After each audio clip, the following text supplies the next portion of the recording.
Senhor Deus Todo-Poderoso, vamos dar início aos nossos estudos a respeito do Evangelho de Jesus, para que pedimos a assistência e proteção dos vossos bondosos mensageiros e do nosso anjo da guarda, a fim de que nos esclareçam a inteligência e nos dê o discernimento necessário a nós desencarnados e aos nossos irmãos desencarnados que aqui vieram com a permissão do Pai, para bem compreendermos o que vamos estudar. Rogamos a Jesus, o nosso mestre e guia, seja conosco e presida a nossa reunião.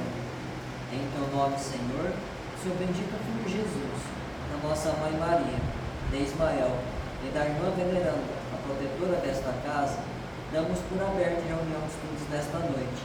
Assim seja. A quem segues, mas vós não aprendestes assim a Cristo? Paulo, em Efésios, capítulo 4, versículo 20. O homem, como é natural, encontrará diversas sugestões no caminho. Não somente do plano material, receberá certos convites tendentes a desviá-los das realizações mais nobres. A esfera invisível, imediata ao círculo de suas cogitações, igualmente pode oferecer-lhe determinadas perspectivas que se não coadunam com os deveres elevados que a existência implica em si mesma. Na consideração desse problema, os discípulos sinceros compreendem a necessidade de sua centralização em Jesus Cristo. Quando esse imperativo é esquecido, as maiores perturbações podem ocorrer. O aprendiz, menos centralizado nos ensinos do mestre, acredita que pode servir a dois senhores e, por vezes, chega a admitir que é possível atender a todos os desvairamentos dos sentidos, sem prejudicar a paz de sua alma. Justifica-se, para isso, em doutrinas novas, filhas das novidades científicas do século. Fala-se de certos filósofos improvisados que conferem demasiado valor aos instintos, mas, chegado a esse ponto, prepara-se para os grandes fracassos, porque a necessidade de identificação espiritual permanece viva e a cada vez mais imperiosa. Poderá recorrer aos conceitos dos pretensos sábios do mundo. Entretanto, Jesus não ensinou assim.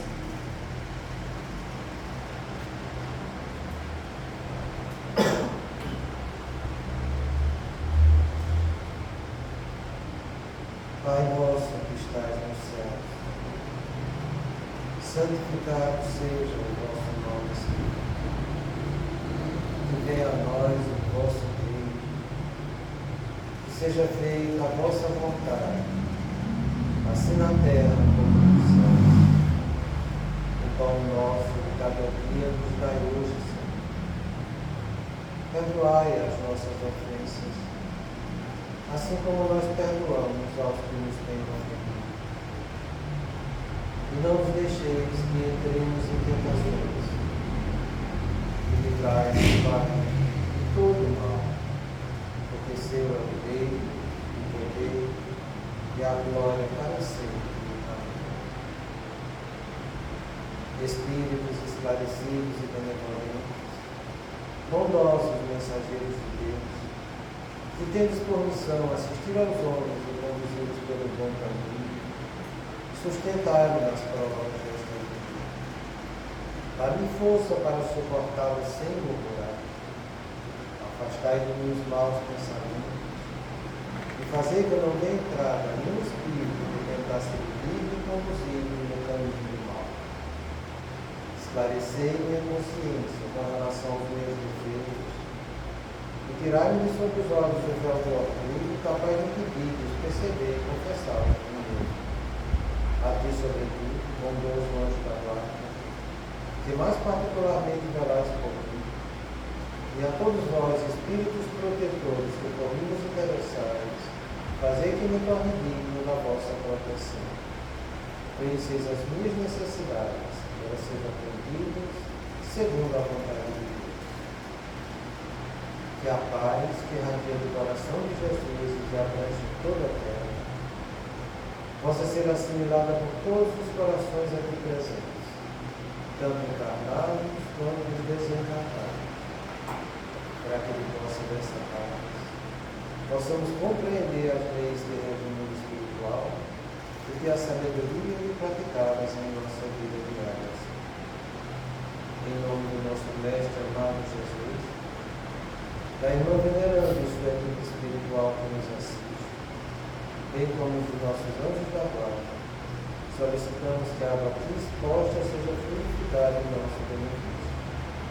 Damos graças a Deus.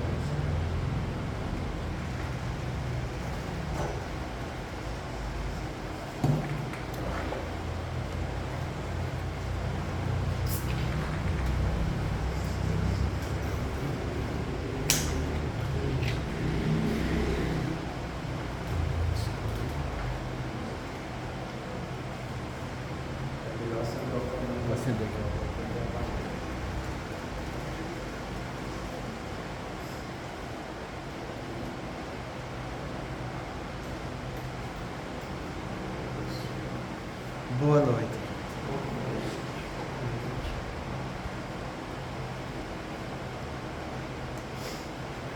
Então a gente viu a semana passada essa orientação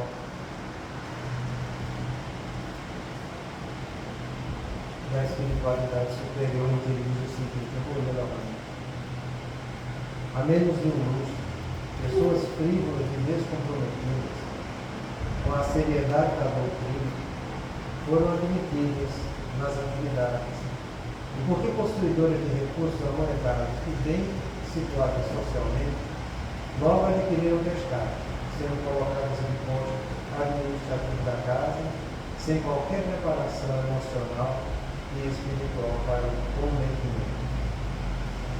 E a gente valeu bastante essa palavra frívola e descomprometida.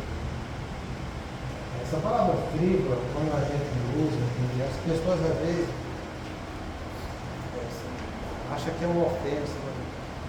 Entenda que essa palavra frívola era muito falada dentro da própria doutrina. Kardec, no livro dos médios, ele fala disso em abundância, sabe?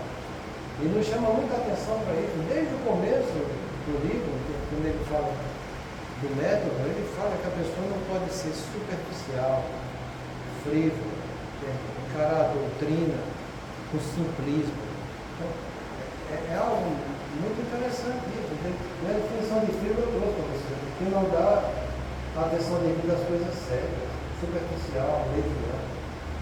São pessoas que estão naquela gradação espírita, né? Depois dos impuros, tem os levianos, são pessoas superficiais, frívolas, desse jeito.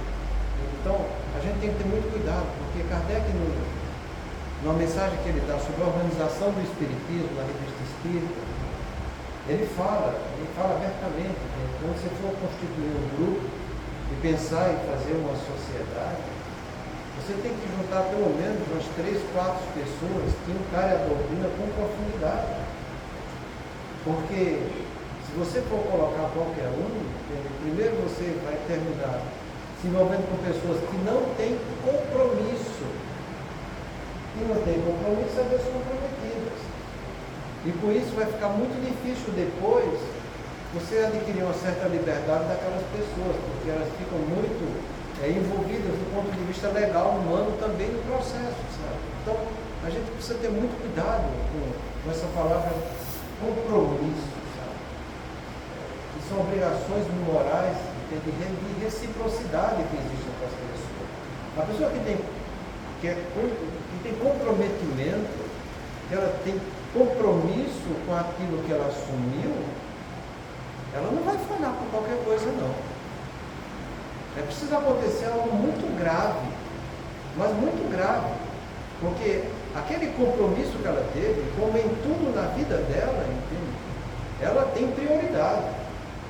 E ela não deixa coisas bobas, muitas vezes, fazer com que ela quebre esses compromissos.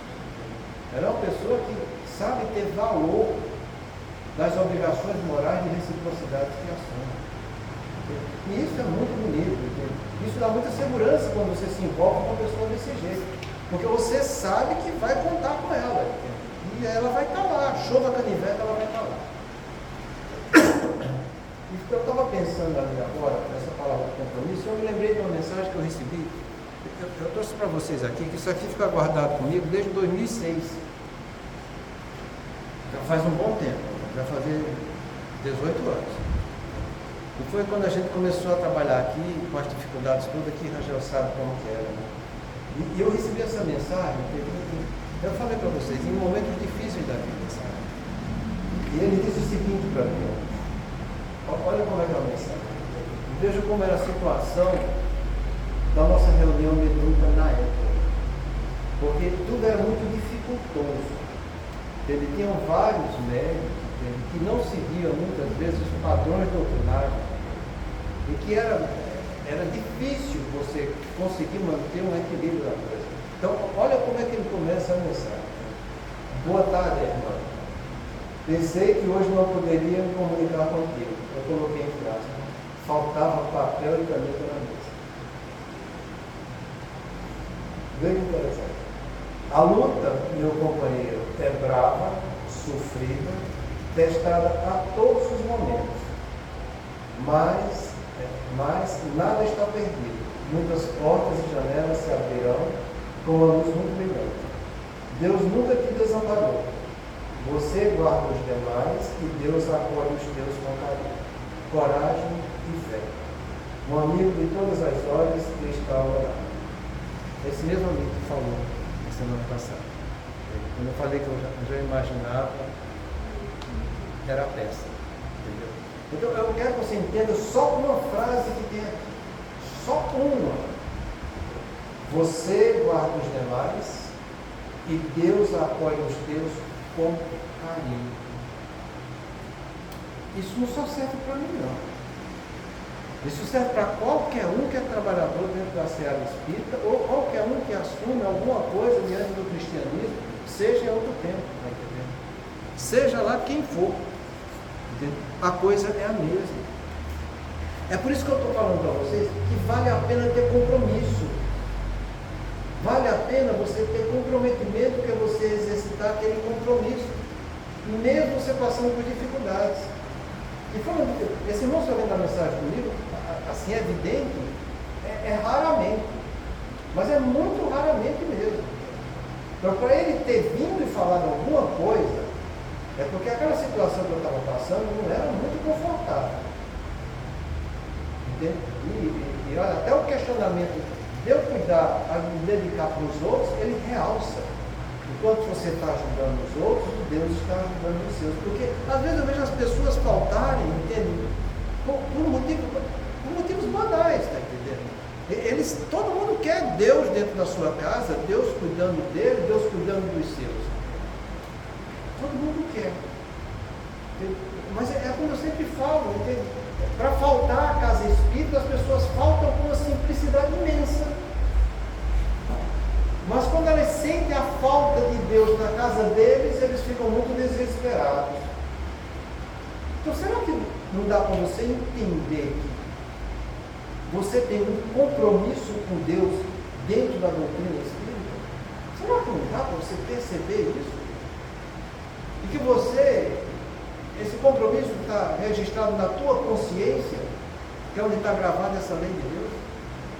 Será que não dá para você entender que da sua consciência você não vai fugir? Então, aprende a coisa com um pouco mais de visão. Entende? Para que você tenha essa visão melhor, você tenha a capacidade de colocar em prática os compromissos que você assumiu. Então, chegou a hora de você assumir aquilo que você disse que ia fazer, vá lá e faça. Está passando por dificuldade? Está chorando? Tá, mas vá lá e faça. Esconde o teu choro e vai fazer alguma coisa por alguém. Ele vai, porque você fazendo isso, com a mesma honestidade que você está tendo com Deus, Deus vai ter a mesma honestidade contigo.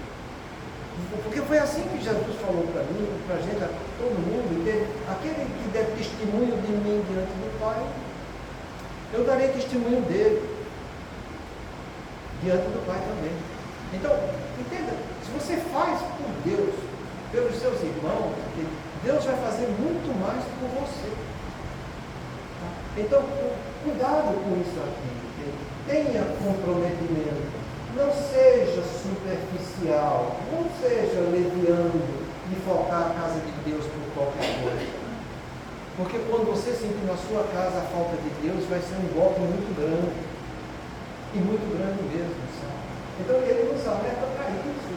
Então, colocar pessoas em postos administrativos da casa sem qualquer preparação emocional e espiritual para o cometimento é coisa muito grave. É coisa muito grave. Então, não é que a pessoa tem dinheiro ou tem uma situação social que vai fazer as coisas. Não vai por aí. Não cai nessa. Entende? Dá o teu sangue, faz o melhor que você pode, entende? É como está lá no livro dos Espíritos, entende? A gente tem que fazer o máximo que está nas condições de nossas forças para agir. Não existe um limite estabelecido, você vai fazer só aquilo. Não, o limite é as condições das suas forças que você tem para fazer. Então, faça o que está ao seu alcance e faça com esse sentimento, entende? De que você está fazendo o melhor porque você é uma pessoa que sabe ter comprometimento. Você sabe ter obrigação moral de reciprocidade. E essa obrigação moral de reciprocidade que a gente tem, a primeira é entre nós e a doutrina. Entre nós e Deus. É aí que está o nosso compromisso. Que é um compromisso todo interior nosso, sabe? Para que depois você cumpra os outros compromissos que você assumiu. E eu sempre falei para vocês, entende? Isso eu falo do que eu faço para mim. Se você der satisfação da sua consciência para Deus, dos atos que você for fazer, você não precisa dar satisfação para mais ninguém. Sabe o que é ninguém? Então seja você honesto para Deus, que está tudo bem na tua vida, sabe? Agora, se você também não sabe dar satisfação da sua consciência para Deus, entenda, a gente só dá satisfação da nossa consciência quando você cumpre deveres. São obrigações morais. E quando eu coloco isso em prática, eu estou assumindo compromisso e estou realizando aquilo que eu disse que iria fazer. Então, é um processo interior da pessoa, dela com ela mesma, entende? Se os outros vão entender ou não, esquece os outros, entende? Isso está lá, isso é terciário. O prioritário é você e Deus, entende? Então, se você está nessa religião, a mulher não entende, é problema da mulher, o problema seu é você e Deus. Se o marido não entende, também é a mesma coisa, entende? Então, para que a gente tenha essa visão, para que a gente tendo essa visão, a gente consiga passar por cima das dificuldades que a vida vai oferecer. Porque eu sempre falei para vocês, e eu torno a falar, a espiritualidade, ela se comunica conosco através de pensamentos intuitivos do sono e através do terceiro. Pensamento intuitivo de sono é um problema nosso, diz respeito só a você. O problema maior é quando é através de terceiros, que você não consegue impedir. Aquele terceiro chega para você e chega, não é você que está dizendo não, você tem os seus compromissos também do ponto de vista humano. Entende? Então a espiritualidade inferior, às vezes ela não consegue te atingir pelos pensamentos intuitivos, porque você está bem blindado, está uma pessoa que vigia. Ela não vai conseguir te atingir através do sono, porque você se prepara e sabe dormir. Mas ela vai saber te atingir com terceiros. E os terceiros começam a estão dentro da tua casa. Então que a gente saiba ter essa visão, sabe? Porque quando chegar essa perturbação te convidando ao desequilíbrio, que você seja firme, que você não parta para a discussão, que você não parta para a agressão, mas simplesmente que você saia e faça aquilo que você deve fazer. E ponto final, porque você tem um compromisso. E esse compromisso, com esse comprometimento, Deus espera de você. Eu vou te falar mais uma vez, uma das coisas que acontece no livro Missionários da Luz, logo nos primeiros capítulos, e que diz respeito ao trabalhador espírita, porque essa é a finalidade da nossa reunião hoje, analisar o fenômeno que acontece dentro do trabalho espírita. O Alexandre chega com o André Luiz na reunião mediúnica, e ele falando dos participantes que estão lá na reunião, ele diz: olha, infelizmente aqui hoje só temos um médico. Temos 6 que se prepararam para dar mensagens. Mas os médicos falharam. E eles faltam por pouca coisa. Infelizmente, só um vai ser conseguido dar a mensagem. E essa mensagem não deve ter cunho pessoal, mas um cunho abrangente para todos a respeito disso. Aí convoca um daqueles trabalhadores para dar a mensagem. E eu acho bonito a sutileza com que André Luiz nos chama a atenção para o trabalhador espírita. Então é muito fácil o trabalhador faltar ao trabalho, mas é muito triste quando ele sente a ausência desses trabalhadores superiores na vida deles, porque quando ele falta o trabalho do caminho edificante, geralmente ele está fazendo algo que não é lá tão edificante assim. E quando ele parte para isso, e ele dá mais valor a questões pessoais do que questões divinas na vida dele, o nome já diz pessoais, que diz respeito ao ego, à persona dele. E tudo que eu estou aumentando em minha personalidade, eu estou aumentando o meu egoísmo. Eu estou visando mais os meus problemas, os meus interesses, as minhas posses, os meus desejos, do que fazer o bem dos outros.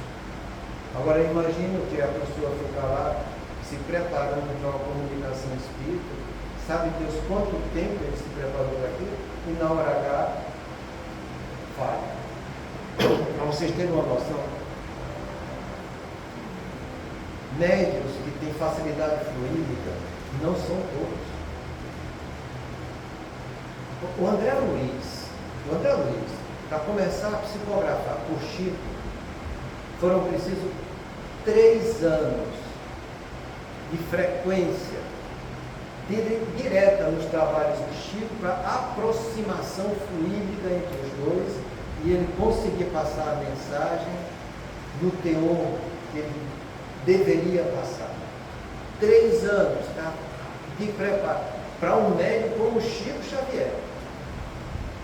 Então, quando você diz, a entidade ficou, tem 6 entidades que se prepararam para comunicar, quer dizer que aquelas 6 entidades não só se prepararam do ponto de vista emocional para o trabalho que ela ia ter, não, elas fizeram um esforço, vinham frequentar aqui na Terra os médicos, melhorando o enlace fluídico com aqueles médicos, para que sua mensagem pudesse ser passada da melhor maneira possível.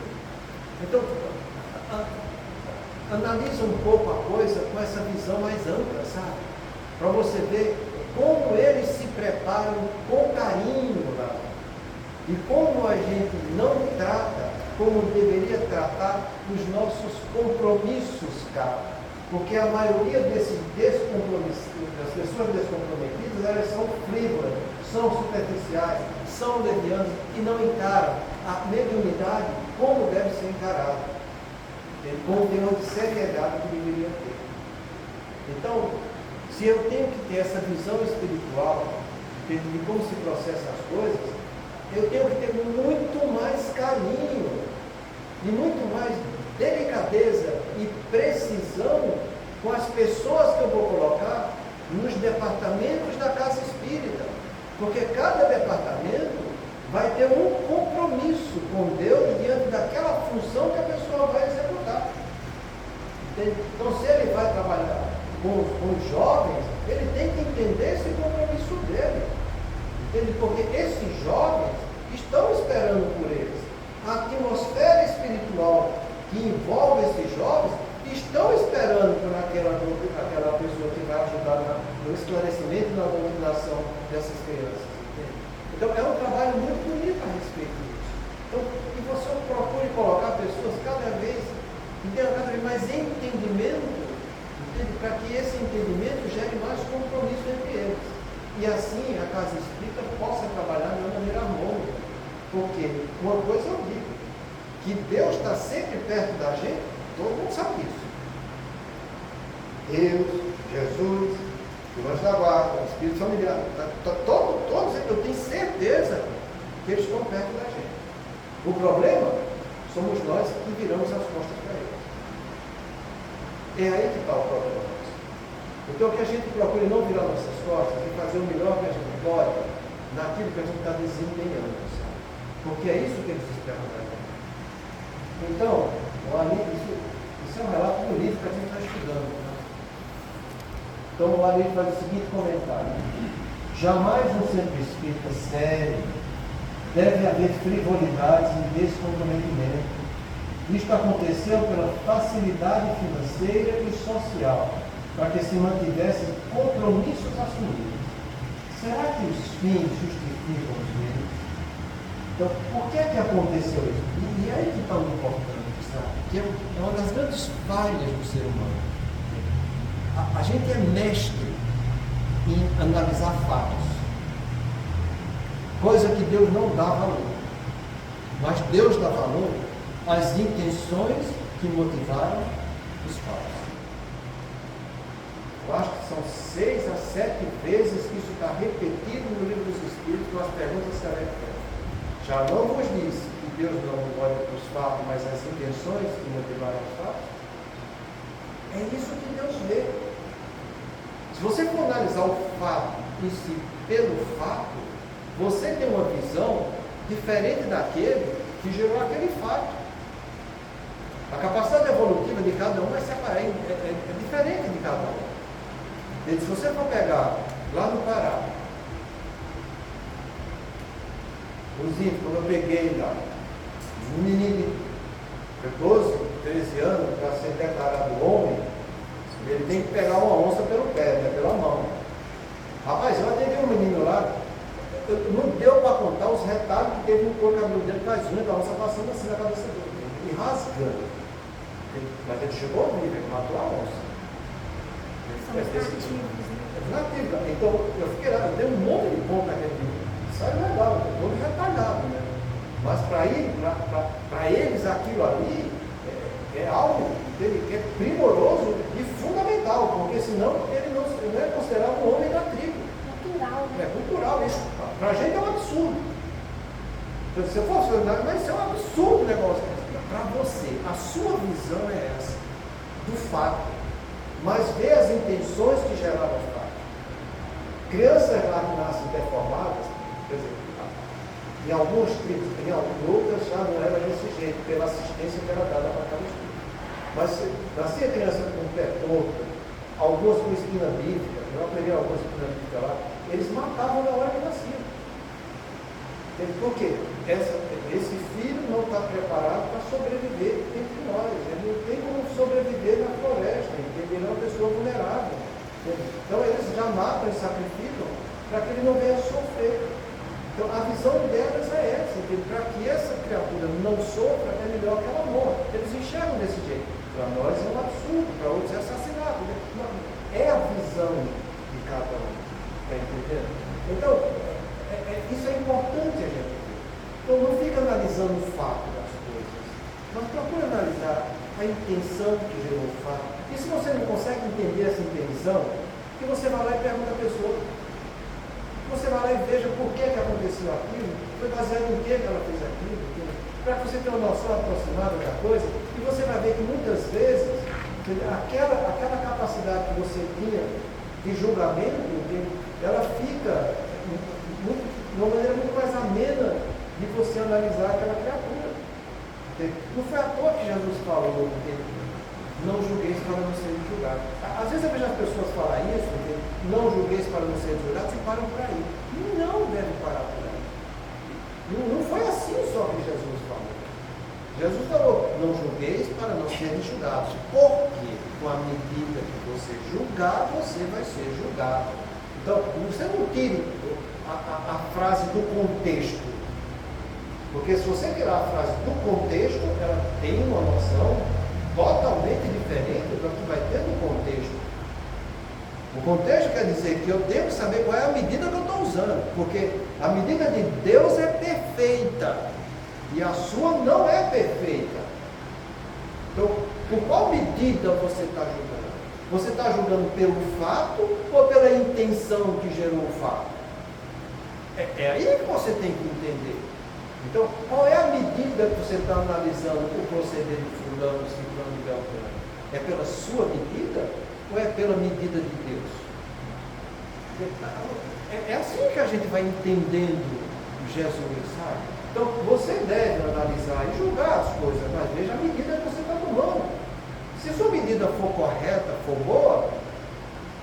Você está bem na fita. Se sua medida não for correta, for boa, é por essa medida que você mesmo vai ser julgado por sua consciência. Então, que a gente analise para poder fazer as coisas direitas, sabe? Então, ele chega a falar isso aqui, só por ter facilidade financeira e social, que é outra coisa, entende? O que acontece conosco, entende? Então, por quê? É delicado as coisas. Não é porque o objetivo é bom que eu vou fazer de qualquer jeito. Participar da reunião juvenil da região é bom, mas eu vou fazer de qualquer jeito?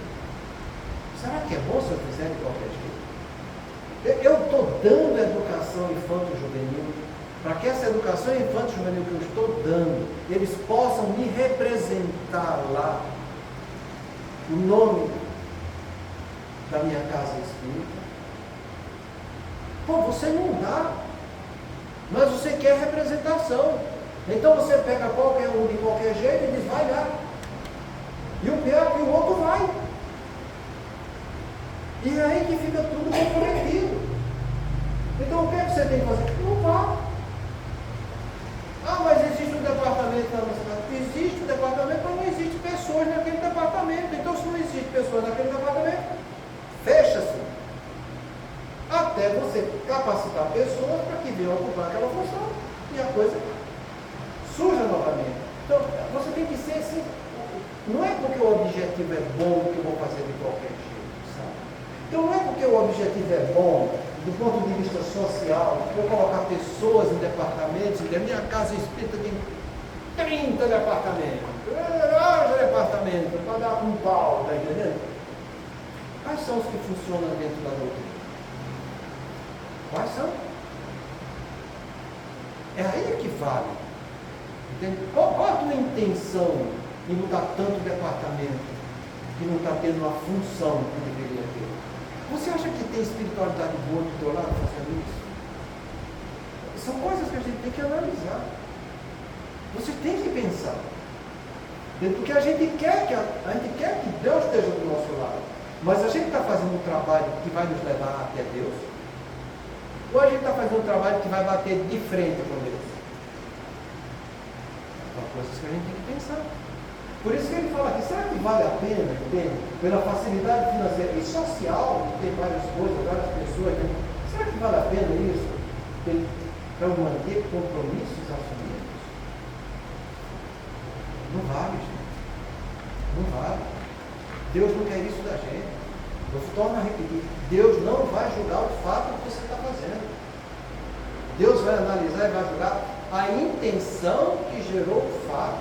Qual é a tua verdadeira intenção? Tua intenção está tendo a direção correta? Ou tua intenção não está tendo a direção correta? Porque é aí que está o problema. Quando a gente fala que de boa intenção o inferno está cheio, é por causa disso, que a nossa intenção está geralmente batendo de frente com a direção que é correta. Então, vamos parar e refletir um pouco as coisas, para que a gente não fique focando em objetivos e fazendo a coisa de qualquer jeito. Então, cada um dentro da casa tem a sua função, tem o seu comprometimento, entende? Tem os compromissos assumidos, entende? E cada um tem que desempenhar aquilo, porque se não desempenhar, a estrutura do conjunto começa a ficar comprometida, entende? E vai terminar corroendo toda a estrutura da casa espírita. Então, que a gente saiba fazer isso, entende? E saiba chamar a atenção dos outros que estão participando também do contexto geral da casa espírita. Se não, é como eu lhe falei, entende? A espiritualidade inferior, ela sabe os pontos frágeis para minar cada um. E não é porque você é detetor da casa ou tem a direção ou tem a instrução que você vai estar de uma maneira imprudente achando que está sempre defendido. Deus está sempre nos defendendo. Deus está sempre nos chamando para o caminho do bem. O problema é que nós estamos indo nessa direção. Entende? Eu vou dar um exemplo para vocês no livro Sexo e Destino do Deus. Esse livro é muito interessante, sabe? Em que a espiritualidade superior, ela vai trazer o Marquês de Sade para ser esclarecido. E E o confronto é um confronto muito intenso, porque é onde predomina muita pornografia, sexualidade, música. E eles sabem, eles alertam os trabalhadores da casa espírita que vai estar servindo de modelo para que o trabalho se realize. E eles dão comunicação antes para que os trabalhadores se preparem. E mesmo no mundo espiritual eles falam, embora não todo esse apoio, essa orientação, sabemos que alguns devem ser perdidos pelas agressões que vão estar chegando até a casa espírita, porque são pessoas que são superficiais, não encaram a doutrina com seriedade. E isso você põe na cabeça, que Deus está sempre nos ajudando. É como eu disse essa mensagem para receber. Ele mesmo fala, nunca te faltou nada. A coisa difícil a coisa sofrida mas não te falta. Você é que tem que fazer a sua parte. Faça a sua parte. Desempenhe sua função. Os compromissos que você assumiu, Deus vai estar te ajudando. Não só a você, como a da sua família. E é sempre assim que acontece, sabe? Então, compreenda, o tempo inteiro que você estiver encarnado, até o último suspiro, você vai estar sendo testado na sua fé. Quando Kardec pergunta para São Luís se não poderia abreviar a vida de um moribundo que estava irremediavelmente condenado à morte, para que ele não sofresse durante algumas horas até o seu desencarne, São Luís fala, não, e ele explica, até no último suspiro, essa pessoa pode ganhar a encarnação. Imagina o que é que ele fala. Né? Você pode passar a encarnação inteirinha, sendo uma zebra ali, atrapalhando a vida de todo mundo, entende? Não dando valor para nada, desprezando o pai, mãe, mulher, filho.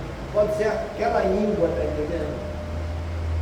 Vai chegar a hora do último suspiro, você pode olhar para trás e dizer, eu me arrependo. Uma reflexão profunda e verdadeira, né? E aí você ganhar aquela encarnação. É por isso que eu falo sempre quando a gente está estudando, e eu faço, entende? Você não deve arredar o pé do caminho do bem que você está trabalhando. Mas doutor, eu vou falar já 10 mil vezes para esse menino que é assim. Falo mais 10.001, 10.002, 10.003, porque uma hora ele vai entender. Não sei se vai ser com 100 mil ou com 50 mil, mas uma hora ele entende. Agora, se você parar de falar, aí é que ele não vai melhorar mesmo, entende? Porque ele vai dizer, eu sabia que eu tinha razão, agora parou de falar. Entende? Então, não desista do caminho do bem. Fale, faça e vá continuando falando e fazendo, entende? Porque até no último suspiro, aquele bandido pode se tornar um artista. E dizer de coração, eu me arrependi. Tá? Então, é por isso que eu falo, analisa bem, porque os meios que você tem que trabalhar, é isso que tem que ser visado. Você só vai chegar no fim se você escolher os meios corretos, porque para chegar até Deus só existe um meio, umzinho, sabe? Que é o caminho do bem. Não tem dois. É como o Marcelo e eu já entendem. Tem alguns que acham que vão satisfazer a dois senhores. Tem alguns que vão querer viver os prazeres da carne e também satisfazer a Deus. E não vão. Uma hora eles vão ter que acordar para entender que só vale o caminho do bem. Então você tem que estar treinando, entendendo, se capacitando nesse caminho e mostrando aos outros que você está fazendo e que eles precisam também acordar para isso, porque é para isso que Deus colocou todos nós junto do mesmo teto, para que a gente continue ajudando mutuamente uns aos outros, sabe? Então, cuidado com isso, sabe? Esse negócio de condição financeira, isso aqui, condição social, isso é um problema. E a gente sabe que o compromisso que você está assumindo, você tem que saber que você vai dar conta. Hoje, amanhã, depois de amanhã, vai ser algo que você vai fazer e vai ser algo sustentável. Você vai dar conta, você vai fazer sua parte, você vai estruturar para aquilo que você está criando, continue tendo vida e a coisa flua, tá entendendo? Porque eu acho muito simplíssimo, um simplismo leviano, sabe? Vamos fazer isso, vamos fazer. Dá um recado aí ali que a gente faz, faz a qualquer coisa. Gente, a gente não tem que contar com essas coisas. Não tem que contar. Você tem que contar com aquilo que está ao teu alcance fazer. Eu acho que, vez por outra, que surja alguma coisa que foi imprevista, que você abra mão de uma e faça uma exceção. Mas eu vejo as pessoas fazendo uma coisa em que a exceção é a regra, gente. Olha que coisa! É que nem você casar hoje em dia. A regra é depois de 15 anos, 65% está separado. Então, a regra agora é você se separar, não é você se casar. Entende? Vê a que ponto que chegam as coisas. Então, se vai fazer, faça coisa que tenha solidez. Entendeu? Porque quando você vai construir sua casa, você vai morar dentro, você dá um bom alicerce, você dá uma boa estrutura, para que, quando chegar as intempéries do tempo, sua casa tenha resistência. Não faz assim que Jesus falou, não construa a vossa casa na areia, né? Construa a vossa casa na rocha. Do mesmo jeito eu tenho que fazer dentro da casa espírita. Eu tenho que construir as bases dessa casa na rocha, que ela tenha solidez por ela mesma, tá entendendo? E não para ter atitude simplista. Faz, fulana para fora, ciclano, e tal, conta com os outros, não conta com ele. Porque ele não, mas os outros, a gente faz, mas os outros é quem colabora. Eu não consigo entender uma coisa desse jeito, sabe? Então são pessoas que vivem desse jeito, em que os fins justificam os meios. O objetivo que ele quer é o que é importante. Os outros é que tem que fazer tudo, ele entende aquele objetivo, ele acha que está fazendo caridade com isso. Não está, gente. Isso não é caridade. Então, é feito no meio do seminário, que a gente estava falando essas coisas, uma comparação que eu acho muito interessante com isso que a gente está falando, sabe? As pessoas frequentaram a pergunta lá. A pergunta que foi feita, se aconteceu entre o cristianismo e o catolicismo. Se foi a mesma coisa que está acontecendo no cristianismo e o catolicismo, o que está acontecendo às vezes dentro da doutrina espírita, sabe? Em que você às vezes esquece da doutrina para viver um movimento espírita. Do mesmo jeito que pegaram o cristianismo, fizeram um movimento humano que é chamado catolicismo e virou esse angu de caroço que todo mundo sabe o que é que virou aí, tá entendendo? É com Guerra Santa, é com Inquisição e assim por diante. Então, será que o que está acontecendo desse jeito, o movimento espírita sendo mais importante do que a doutrina, não é a mesma coisa que aconteceu entre o cristianismo e o catolicismo? Eu acho importante essa pergunta, sabe? Porque veja o tanto de deturpação que teve no cristianismo. Será que a gente vai colaborar para que essas deturpações também existam dentro do movimento espírita? Por dizer, aquele que São Luís trouxe, que depois ele falou, as 112 obras de Chico, que a própria federação foi lá e mudou o contexto. Mudou o texto alterando o contexto. É a federação. Quer dizer, o próprio movimento espírita, que é a federação, está comprometendo a doutrina espírita pelas obras de Chico que vieram de lá para cá com a maior pureza que existe. Será que é isso que a gente vai deixar que aconteça? Será que é isso que a gente deixa que a própria federação, sabendo que o livro da Gênesis foi também modificado depois de 5, 7 anos que Kardec morreu, entende? E que tem a verdadeira obra registrada no Kardec tem uma visão do outro mundo, porque não é desse, tem que ser do outro mundo. Tudo dele ele registrava em cartório na França e deixava uma cópia lá, isso em tudo aquilo que ele publicou da doutrina. Tudo. O que é o espiritismo, o opúsculo espírita que tem lá, entende? O Evangelho, tudo registrado. toda vez que ia ter uma nova edição, ele ia lá registrar. Se tinha alguma mudança, ele mostrava a mudança que ia ter de uma edição para outra. Então, é importante a gente saber disso, sabe? Porque eu fico me perguntando, nós estamos indo na direção da doutrina ou nós estamos indo na direção do movimento espírita? Porque na medida que você chega, você apresenta algo doutrinário e o outro vem mostrar uma coisa do movimento, dá vontade de chorar. Não dá? Quer dizer que o movimento é mais importante daquilo que é doutrinário. Então, amanhã, semana que vem, a gente vai ver a resposta que tem sobre aquilo. Pergunta se foi como aconteceu entre o cristianismo e o catolicismo.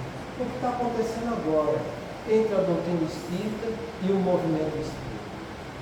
Fica para a semana que vem a resposta. Muita paz a todos.